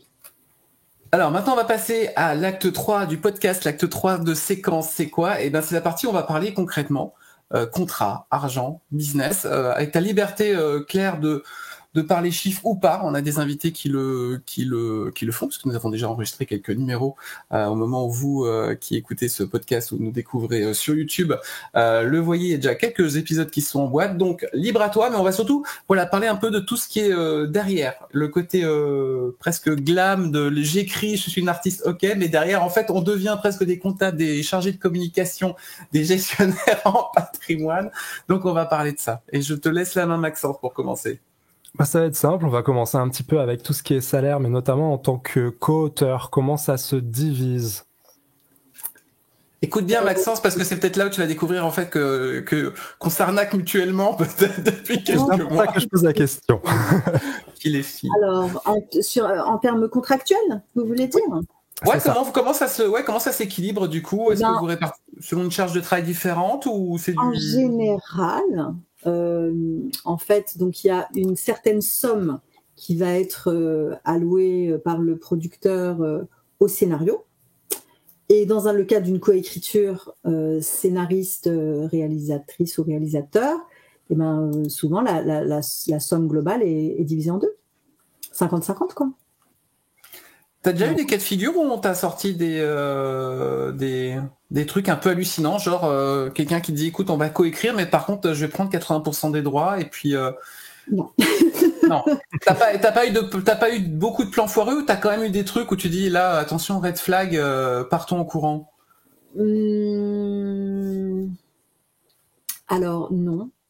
Bizarrement, mais après j'ai toujours travaillé quand même avec plutôt des grands producteurs, des réalisateurs, donc il n'y avait pas trop de coups fourrés, c'était assez ils ont toujours quand même les gens qui font bien ce métier, ils ont quand même un respect aussi pour tous les corps de métier, dont le scénariste, qui est un peu nécessaire, hein, parce que s'il n'y a pas de scénario, il n'y aura pas de film à l'écran à la fin, hein, donc c'est quand même important. Et non, j'ai jamais eu ça. Après, je m'entends bien, moi, avec les gens avec lesquels je travaille, je les choisis bien aussi peut-être. Et j'ai jamais eu cette impression d'avoir été abusée ou d'avoir... non. Je pensais plus à, tu vois, quelqu'un qui va venir te démarcher en disant j'ai un super projet à te proposer, puis tu vas dire tiens, oh, attends, il y a 2-3 signaux là, ça me va pas du tout, ça a l'air très obscur. Après, si t'es passé à travers, c'est génial, hein. Bah, j'essaye de réfléchir, j'ai peut-être oublié, peut-être que je me rappelle que des bonnes choses, c'est possible. Ce qui est bien. Mais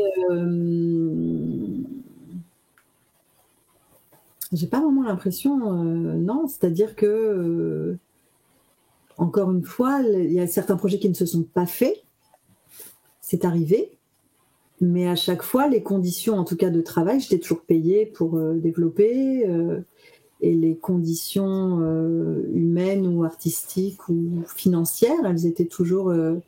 Après, voilà, bien sûr, il y a des producteurs qui arrivent en disant on n'a pas beaucoup d'argent, voilà, et d'autres qui sont un peu plus solides et qui ont un peu plus d'argent, donc bien sûr, ça dépend de ça aussi. Moi, j'ai eu quand même un peu cette chance, on peut parler de chance aussi quand même, c'est que comme j'avais reçu ce prix pour ce premier scénario, c'était quand même un peu mon premier scénario, et ben du coup, comme j'ai reçu ce prix, il y a plusieurs producteurs qui voulaient l'acheter, et donc les enchères sont un peu montées.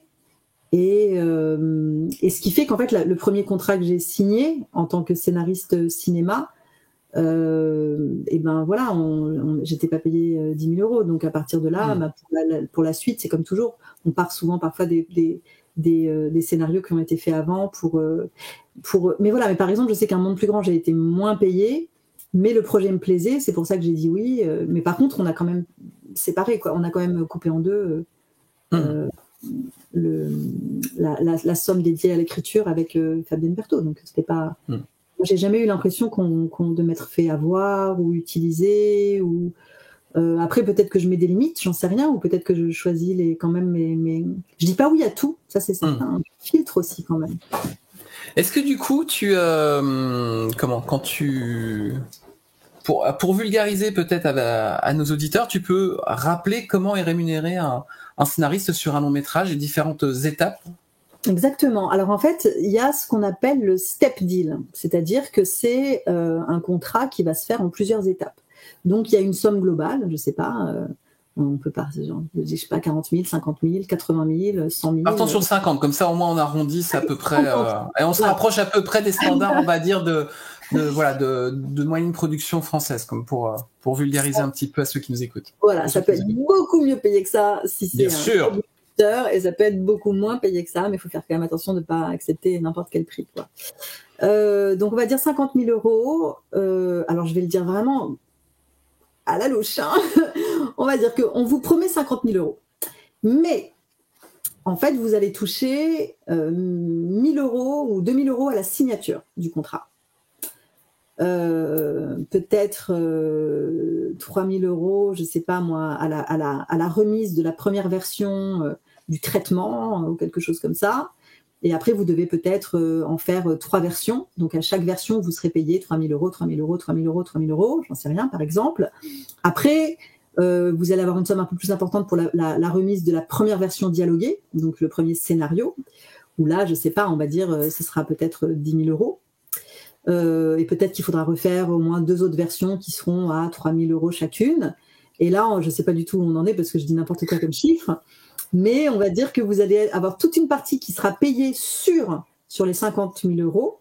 Peut-être, si votre agent est bon, ce sera 30 000 euros. S'il est moins bon, ce sera 20 000 euros ou 25 000. Et après, les 25 000 qui restent, on va dire, voilà, il a réussi à faire en sorte que pour toute l'écriture, ou il ou elle, vous ayez 25 000 euros sûrs.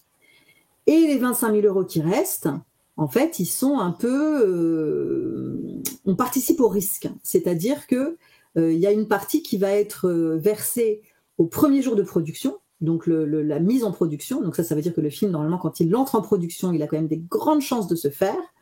Et parfois même, une dernière partie de somme sera versée uniquement le premier jour de tournage.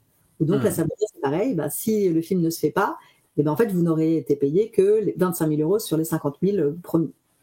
Voilà, je ne sais pas si c'est clair. Complètement. Et puis, c'est avec une part de risque. Et l'idée, c'est justement de faire en sorte quand même qu'il n'y ait pas, si vous avez 50 000 €, qu'il n'y ait pas 40 000 € de risque et que vous ayez payé, qu'au final, vous soyez payé que 10 000 € si le film ne se fait pas, c'est pas de votre faute non plus, quoi. Donc, voilà. Moi, je sais qu'il y avait une source secondaire de revenus de scénaristes qui m'avait vraiment étonné la première fois que je l'avais reçu. C'était les droits de diffusion après une diffusion à l'antenne. Ouais. Ou un an après, je crois, c'est la SACD ou la SCAM avait versé un chèque et je me suis dit, mais quel est cet argent qui vient d'arriver? Et j'ai découvert effectivement qu'on avait quand même tous intérêt en tant que scénariste à ce que le projet aille vraiment jusqu'au bout du bout, parce que c'est vraiment là où d'un coup le scénariste arrive à avoir on va dire une assise financière un peu plus sécurisante. Parce que comme tu le disais, effectivement, il y a ce système de paiement en étapes qui peut s'échelonner en plus des fois sur 1 ou 2 ans, voire plus. Bien sûr, parce que parfois on peut mettre des années à écrire un scénario. Donc c'est pour ça que les sommes paraissent grosses, et après en même temps quand on voit qu'on travaille 3 ans dessus, c'est gros et ça l'est pas, mais ça l'est quand même. Mais il n'y a aucune sécurité à être scénariste. Il faut quand même le savoir tout de suite. C'est-à-dire qu'il n'y a pas de chômage, il n'y a a rien en fait. C'est-à-dire que vous travaillez, vous êtes payé, vous travaillez pas, vous n'êtes pas payé, et ça s'arrête là en fait. Il n'y a pas le système des intermittents comme il peut y avoir avec les comédiens ou même avec les réalisateurs. Et avec en fait, toutes les personnes qui travaillent sur un film ont ce système-là, sauf les scénaristes. Donc c'est un métier qui n'est pas confortable, quoi qu'il arrive, mais qui est quand même tout à fait passionnant. Et oui, les droits d'auteur, c'est bien, ça c'est quand ça passe à la télé. C'est-à-dire qu'un film qui sort sur les écrans, vous n'allez pas toucher de droits d'auteur. Mais par contre, s'il passe après à la télévision, alors là, à la première diffusion, et si c'est sur TF1 par exemple, là vous avez un petit... Là t'es bien. Si c'est sur Arte, un peu moins, parce que ça dépend du nombre de spectateurs, mais c'est quand même toujours bien. Et par contre, si c'est la 5e fois ou même la 3e fois qu'il est diffusé, plus ça va et moins vous touchez. C'est dégressif. Voilà, c'est dégressif, c'est très dégressif. Et je crois que c'est valable... Excuse-moi Claire, vas-y. Non, c'est tout. C'était juste qu'en effet, la première... Oui, je disais, et ça fonctionne aussi dans pas mal de pays qui ont des accords avec la France, où effectivement, quand le film aussi diffusé à l'étranger, tu réenclenches en fait un système de droit qui est un peu plus compliqué à aller chercher, puisque pour ceux qui nous écoutent, qui sont peut-être au début d'une carrière, alors, ceux les plus aguerris verront absolument de quoi je parle. Les débutants, vous allez découvrir un monde incroyable. C'est que des fois, il faut soi-même en tant que scénariste aller essayer d'aller chercher les attestations de diffusion dans des pays obscurs, parce que tu sais que ton film a été diffusé là-bas, donc il y a des droits qui ont été versés puisqu'il y a des accords avec la France, et que tu te dis mais c'est bizarre quand même, c'est pas à moi d'aller les chercher. J'ai jamais fait ça, j'avoue. Hein. Je laisse faire. La SACD. Et après, c'est aussi ce qui peut poser problème avec des chaînes comme Netflix, par exemple, où donc, en effet, c'est très vu et très regardé. Par contre, il n'y a quasiment pas de droits d'auteur qui sont reversés aux auteurs, et c'est pour ça qu'il y a eu quelques mobilisations, plus ou moins, mais qui, je crois, n'ont rien donné. Donc, à la fois, c'est intéressant d'écrire pour Netflix, mais par contre, il vaut mieux être un peu mieux payé parce que vous n'aurez pas les droits de diffusion derrière, quoi. Ça me fait penser que je crois que c'est Homme au bord de la crise de nerfs qui est sur Disney+, il me semble. Je crois l'avoir vu il y a pas longtemps. Je dis peut-être une bêtise, non? Je sais pas. Ouais. Sur Canal à un moment, mais je sais pas où il est diffusé en ce moment. Aucune idée. Tu nous parlais un petit peu tout à l'heure de justement comment le film a été exporté, notamment en Belgique, pour pouvoir trouver des fonds. Ouais. Quelle est l'importance justement de coproduire à l'étranger maintenant pour toi? Alors là vraiment, là c'est au-delà de mon domaine d'expertise. Alors dans ces cas, je changerai la question. Est-ce que ça va influer sur le scénario? Tu en as parlé brièvement tout à l'heure, mais moi je sais que j'ai des amis dont l'histoire a carrément changé de pays, de lieu de l'histoire. Ouais, parce que ça se passait en France ou à l'étranger, puis d'un coup, en fait, la Belgique arrive avec. Il faut expliquer que la Belgique a un système d'avantages fiscaux qui permet, pour je ne sais plus combien d'euros dépensés en Belgique, tu peux, mais il faut venir tourner, il faut rentrer dans les quotas belges. Donc, des fois, tu as des histoires qui migrent, mais toi, est-ce que tu as dû adapter, à ce genre de choses? Non, pas du tout. Non, sur aucun projet. Oui, en effet, il y a eu cette histoire avec un monde plus grand, mais bon, ça a été tourné en Belgique, mais en fait, on n'avait pas axé l'histoire autour de Paris. C'était dans une grande ville. finalement, où qu'elle soit, ça n'a aucune importance. De toute façon, on ne voit même pas où elle est vraiment, on ne se pose pas la question. On voit bien qu'elle est en Occident et a priori quelque chose qui ressemble à un pays francophone, mais on ne se pose pas la question. Et non, ça m'est jamais arrivé. Là, je développe actuellement un projet de série où on va peut-être se poser ce genre de questions-là, mais pour l'instant, en tout cas, ça m'est pas arrivé. Et encore une fois, vraiment, en tout cas moi, c'est pas toutes ces choses-là, elles influent pas mon travail a priori. Pour l'instant, en tout cas, après ça peut arriver, j'imagine pour un projet. En effet, s'il faut changer de pays, il y a beaucoup de choses à changer. Mais c'est vrai que si tout d'un coup on nous avait dit en fait on ne peut pas partir en Mongolie, il va falloir faire ça en Arizona, ça aurait énormément changé l'écriture, ça c'est certain. Mais dans la banlieue de Liège. Là encore plus compliqué que l'Arizona, sans doute. Mais non, j'ai pas eu ce cas de figure. Tu veux enchaîner Maxence ou j'enchaîne comme tu veux? On se fait. Tu as d'autres questions sur cet aspect ou pas? Ouais, j'aurais bien abordé juste en dernière question sur cet acte 3, Claire, la relation avec ton agent. C'est pareil, c'est un métier qui a été du coup vulgarisé il y a quelques années avec la série 10%. Du coup, j'ai l'impression que enfin, ma grand-mère comprend à quoi ça sert. Et toi, concrètement, ça sert à quoi? C'est quoi la relation que vous avez établie? Comment ça fonctionne au quotidien, si quotidien il y a? Et ben alors moi, mon agent, elle s'appelle Isabelle de la Patelière. C'est une femme que j'aime beaucoup. Et c'est grâce à mon scénario que je l'ai rencontrée. C'est-à-dire que j'avais déjà eu plusieurs agents. Avec lesquels je suis jamais forcément restée très longtemps, mais voilà, j'ai toujours eu des bons rapports avec eux a priori. Et là, en fait, je l'avais rencontré suite à ce prix Sopadin sur mon film. On avait vraiment discuté, j'avais beaucoup aimé la femme, la personne, les questions qu'elle me posait, les retours qu'elle avait fait sur le texte, et le fait, voilà, qu'elle voulait me présenter à Anne Fontaine, qui était une réalisatrice que j'aimais beaucoup. Et je sais plus comment ça s'est passé. Je crois que c'est moi qui lui ai dit, est-ce que je lui ai demandé si elle voulait me prendre, ou c'est elle qui me l'a proposé. Je sais même plus exactement, mais ça s'est fait assez naturellement. Et depuis, on travaille ensemble, ça fait 10 ans. Et ben, elle m'a fait rencontrer, voilà, des réalisateurs, des réalisatrices. Elle me propose des projets de temps en temps. Et puis, alors c'est pas forcément elle, mais c'est son système, enfin tout le côté juridique, bien sûr, qui fait que c'est pas à moi j'ai pas besoin d'aller parler d'argent, de contrat, tout ça. C'est elle qui s'en occupe. Elle défend mes intérêts. Et en même temps, elle me conseille, et voilà, et on s'entend bien, on se parle régulièrement, on se prend un petit café de temps en temps, et on se parle au téléphone assez souvent, en fait. Elle me pose toujours des questions pour savoir où j'en suis, quels sont aussi mes projets personnels, qu'est-ce que je suis en train de développer. Elle s'occupe pas du tout de mes livres, parce que c'est 2 métiers différents, et que voilà, si elle prenait 10% de mes livres, il me resterait rien, parce que c'est beaucoup moins bien payé. Littérature. Donc voilà. Et voilà, donc on a un rapport tout à fait professionnel, bien sûr, mais amical aussi. Et moi, c'est une présence que je trouve plutôt rassurante à mes côtés, de savoir qu'elle est là, qu'elle suit vraiment tous mes projets. C'est ça la différence, en fait, c'est qu'elle a vraiment la vue globale. C'est-à-dire qu'à chaque fois, moi, bien sûr, je travaille avec Anne Fontaine, je travaille avec Anne Fontaine. Et elle n'a pas forcément besoin ni envie de savoir ce que je fais à côté. Avec Audrey Dana, ça va être pareil. Avec Fabienne Berthaud, Fabienne Godet, à chaque fois, on est toujours dans des choses qui semblent tout à fait exclusives. Et en même temps, c'est pas exclusif, parce qu'on est obligé de travailler sur au moins 3 projets à la fois, si on veut payer son loyer. Et puis, comme de temps en temps, il y a des projets qui se font pas, il faut forcément qu'il y en ait 2 autres derrière qui soient un peu viables pour pouvoir vivre. Et elle a la vision globale. Voilà, l'agent. Mais je m'entends très bien avec elle. Et je suis contente de travailler à ses côtés. Voilà. Et c'est comme une alliée, en fait, dans ce métier. Maxence, on va peut-être passer aux dernières questions par toi, mais je peux poser une petite question avant. Oui. Et qui, bien évidemment, quand le temps que je dis cette phrase, elle m'est carrément sortie la tête. Oui, ça y est, elle est revenue.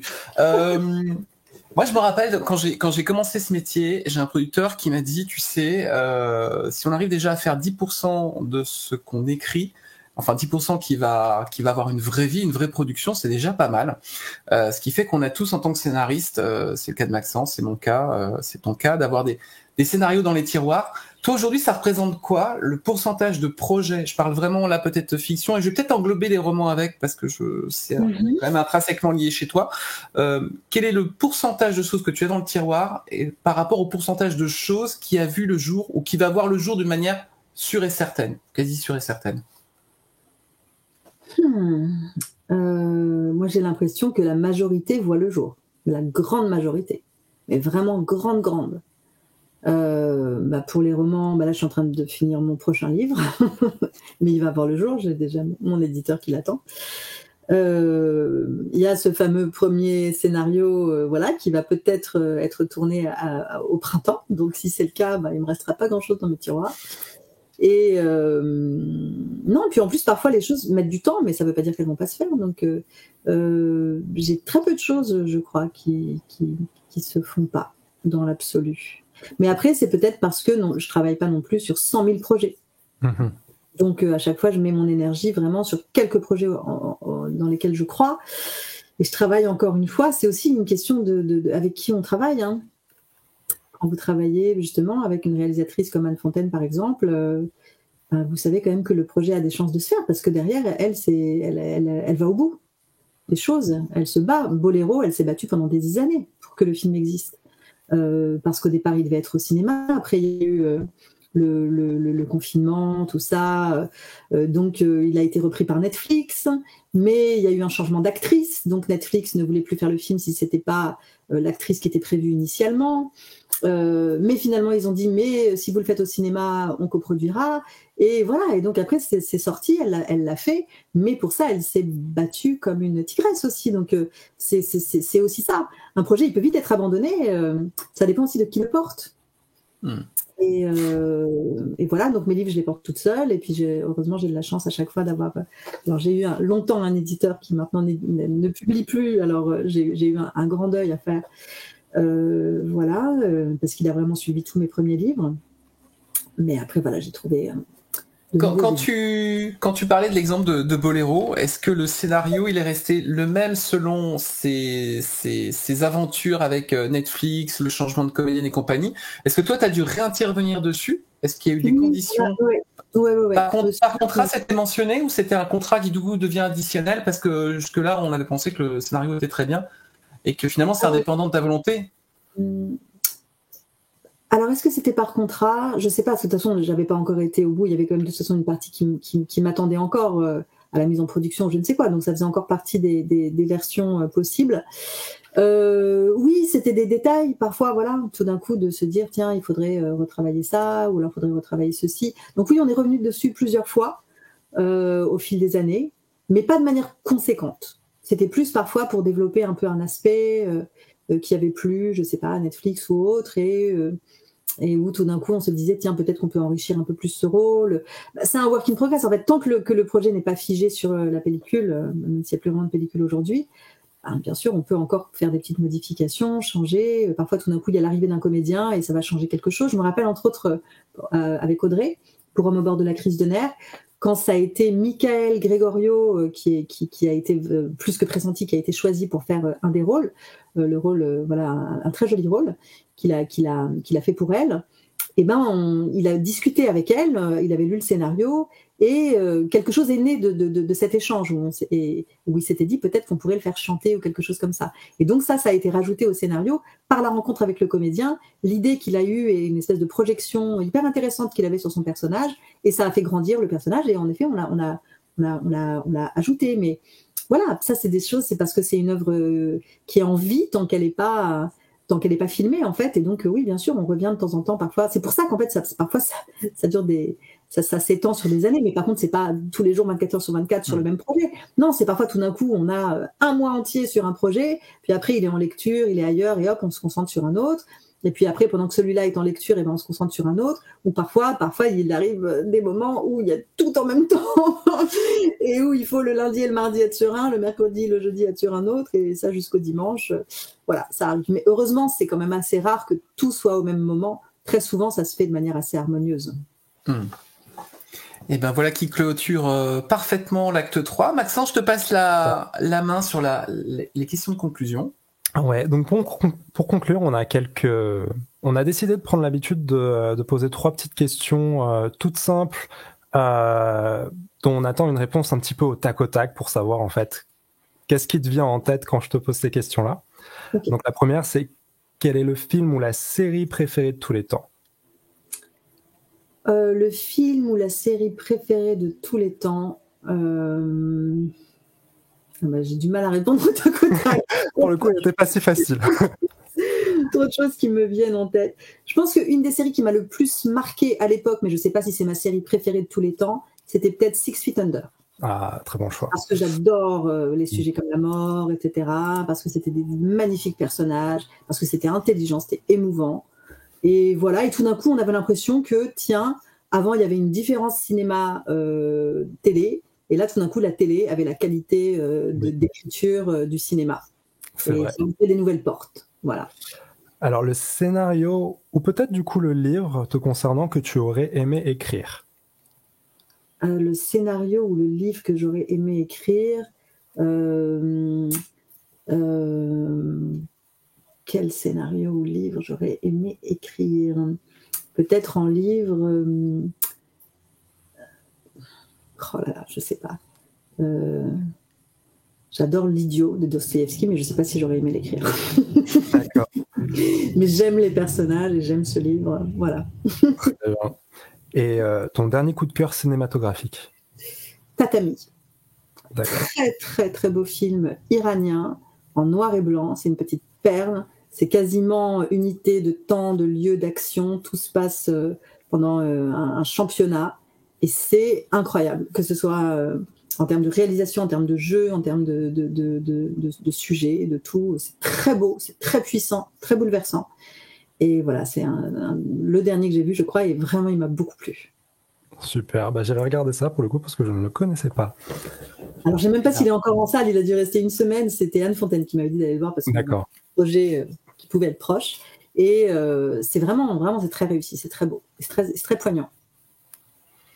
Bon parfait. Voilà quelques recommandations pour vous qui nous écoutez. Le podcast arrive tout doucement à sa fin. Merci Claire d'avoir passé cette heure et demie avec nous. Merci à vous. C'était tout à fait passionnant. Écoute, on espère avoir mis en lumière. Et puis vous qui nous écoutez, si vous êtes apprenti scénariste confirmé, si vous êtes dans cette profession, si vous avez juste envie de raconter des histoires ou une passion pour les lire, ce podcast est fait pour vous. Je vous invite à nous soutenir via Patreon ou Tipeee si vous avez envie que nous prolongions l'aventure. Et on aimerait bien nous passer en hebdo. Pour l'instant, le podcast est 2 fois par mois, mais on aimerait bien en faire plus. Mais ça, on verra le succès qui sera attendu ou pas. On verra comment tout ça a été accueilli. N'hésitez pas à liker nos pages avec nos réseaux sociaux, à partager nos formats courts. Et puis Claire, on te souhaite vraiment plein de bonnes choses pour la suite. Merci. Et moi, je vous souhaite aussi des très belles choses pour le podcast et pour le reste. Merci d'avoir été avec nous et d'avoir partagé justement toute ton expérience pour pouvoir aider ceux qui potentiellement auraient besoin d'un petit coup de pouce à ce niveau-là en tant que scénariste, qu'auteur. Merci, on est content de t'avoir reçu.